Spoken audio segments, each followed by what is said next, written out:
Hi, my name is Mike Fry, Director of Instruction here at Westbrook Village Golf Club. Today we're going to be talking about how your hands and wrists work in chipping and pitching.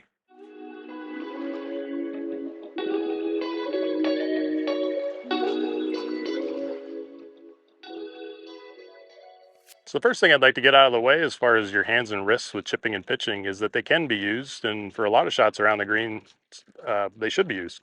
Um, I think we can all agree that a technique where you're, doing nothing but your wrists and after you hit the ball, you look something like this or something like this. We can all agree that's not proper technique. In my opinion, that has a lot more to do with um, that rotation that I was talking about in a previous video, where if I stall out right here, I didn't rotate. If I would have done even the same motion and I rotated, this doesn't look nearly as severe or quite as bad as the first example. And the other part that I'd really like to point out and I want to emphasize today is that the other thing that really goes along with this motion when you get into something like this is more than likely this club is no longer being controlled by your left hand. And what I really want to point out is that you've got this heel pad on your left hand, your lead hand, and that should maintain contact on the club 100% of the time in your motion. Um, Whereas when you do something like I just demonstrated, one, it might be because you don't have a proper grip in the first place, and two, it might be just because you're moving it in the incorrect way, and you can see that has fallen out of that heel pad. It should look like this throughout the entire motion. That's what I'm looking for, and what you'd find is if you never actually let that lose contact there, you can only make it so far here with that contact. It's not till you start to lose that contact, lose that control in that hand, where it starts to look really excessively uh, in what I hope a lot of you can recognize as the wrong position. So the next key to understand how your hands and wrists move in a chip or pitch shot, it's really important to understand the difference between how it feels and how it looks. What it looks like and what it feels like, I think, are very different from one another, and I see that with my students all the time. And to just kind of give you an idea, so if I was to start, and I'm just going to choke down on this with my lead hand, my left hand here. And when I do that, if I have a normal grip, I got that heel pad on top. This club, the grip, the shaft is a different angle than my forearm. I want it to be that way, and it should be that way. Unless you're really trying to hit a really low one, you might get it all the way up here. Even then, the way I like to do that, that heel pad would still be on there. But for the purposes of what I'm going to show, I've got an angle here, and this would be more for a slightly higher one. But you can see there's an angle here. And when I go back, even if I was to duct tape all that around, I maintain this angle and I rotate this back, that's the same angle I started with, right? From your perspective, there's a club looks tipped up, club is a little higher than straight in line with my arm. And that just has a lot to do with this angle that I was talking about. So that way my wrist hasn't really done a whole lot. But you'll find if you do this with your left hand, it's going to feel like you've got to support a lot of that weight. By that is what I see very frequently is thinking your hands and wrists can't do anything, not supporting the weight to actually swing up. And then we end up in a position like this. Well, this isn't the same position that I started in. This is the position I started in. So if I go here, I have used my wrist in the wrong way. And most of that's just from letting the club take over and weigh me down. And you might recognize where this club is going now. It's low inside closed face. I think that's a direct result of just a misunderstanding of how this wrist works. This is just putting it back to where it started, right? That's the same relationship. This is starting to look a lot more like what I've been getting at in my previous videos. And then when we get back to the ball, even if you're thinking your hands and wrists can't do a whole lot, this is how I start. I don't have any problem with you returning to that exact same spot. And that way, my wrists and hands haven't done a whole lot, right? They're in the exact same spot they started. And again, even if I take this motion through, it's about as minimal movement as I can make with my wrist. Even from your perspective, that club will look like it's past my hands a little bit. Um, that's pretty minimal hand and wrist movement. And that's even for more of like a somewhat higher shot. Might do something like that.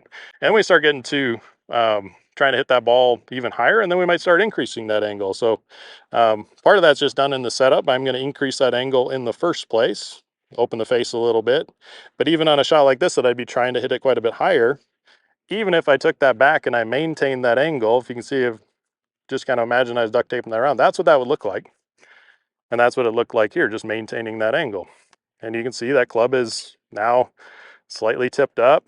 And And you can see, but anytime I put somebody here, they think I've done a lot to their wrist because they're used to doing something a lot more like this. So from going from here to here, that is a lot, but it's really just the same position I started in. And that's again where this feeling and the reality of it are kind of two different things. So it kind of depends on what you're referring to. So again, if I'm doing that more lofted one, I go here. I can return it back basically to how I started and come through. And that's kind of the basics of what you're doing with your hands and wrists, and that's a good place to start as far as understanding that type of movement. All right, so far we've talked about um, maintaining that pressure in your heel pad of your lead hand, um, setting up one way with as far as the shaft angle into your forearm and leaving it there, right?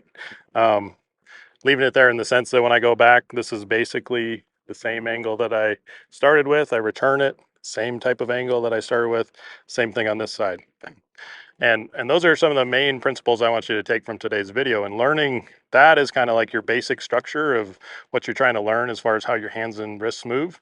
That's the main points. And I'll give you a drill here in a second after I explain one more really big point. And that point is that even if we get into a position here where this is a pretty good position, this just being the same position, I got that pressure in my heel pad, I got all that, that angle is the same. That's the main things that I've talked about so far. What you're going to find, especially if you're taking a swing up this high, is that this is going to, what I'm about to show is wrong, but it's really easy to do. And I see it very, very, very frequently where this butt end is kind of pointing somewhat at my target. That's not the wrong part. But because of that, it's really easy to just go like this and not do anything with the club head. And so then you end up getting to a position like this very early on. You haven't created any momentum in the club head. Now you got a ball in front of you, your hands are this far ahead, and then you need to do something with your hands and wrists at the last second to hit the ball, right? This is the problem. They took the butt end too far forward first. And I also think that's part of the reason I really don't like you trying to think that your hands have to stay so far in front of the ball, because I also think that leads to that.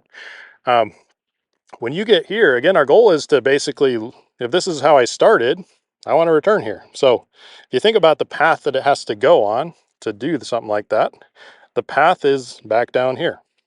That's how it gets there, right?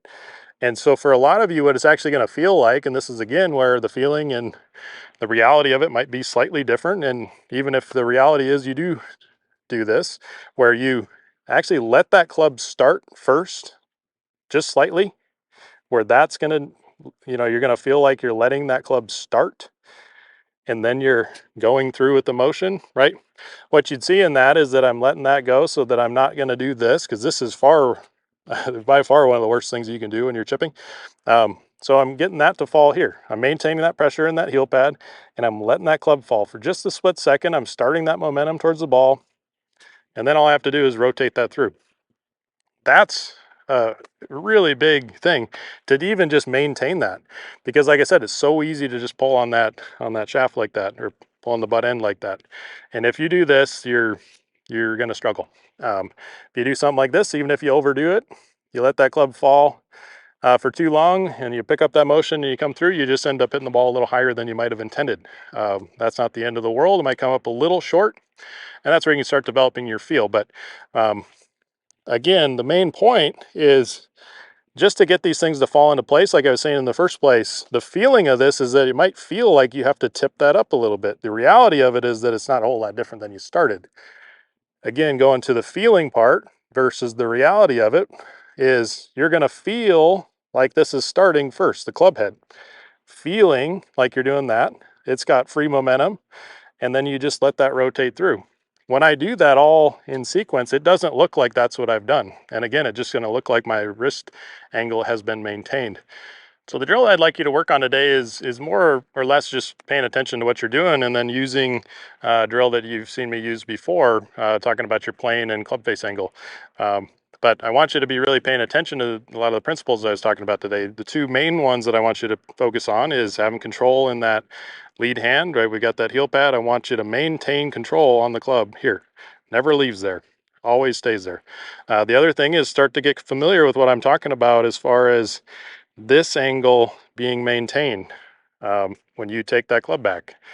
That is a really good place to start as far as learning how your hands and wrists move. And again, I don't think you're going to feel like that your hands and wrists are doing nothing, but technically they aren't doing a whole lot. But I think you'll develop that feel by actually paying attention to that. So you're going to set up this drill.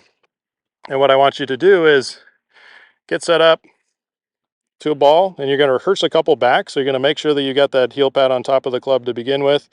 Just kind of get a general idea where this angle is in relation to your forearm. When you come back to here, I want you to look at it, kind of hold it there. You should be able to hold that there. That's where that heel pad really comes in. You could almost support all that weight here. But you're going to have control in your hand, and you should see that that angle isn't a whole lot different than where you started. So you're going to rehearse a couple of those. You're going to go back, check your plane, check that angle, see how you're going to get back to the ball, right? And again, when you get back to the ball, basically what I'm looking for is for you to return. If I started like this, I want you to return like that. Go back, come through. We're going to hold it here after I hit this, and we're going to make sure that we have that control in that heel pad. At the end, we're going to make sure that we've got control there. So it'll look something kind of like this.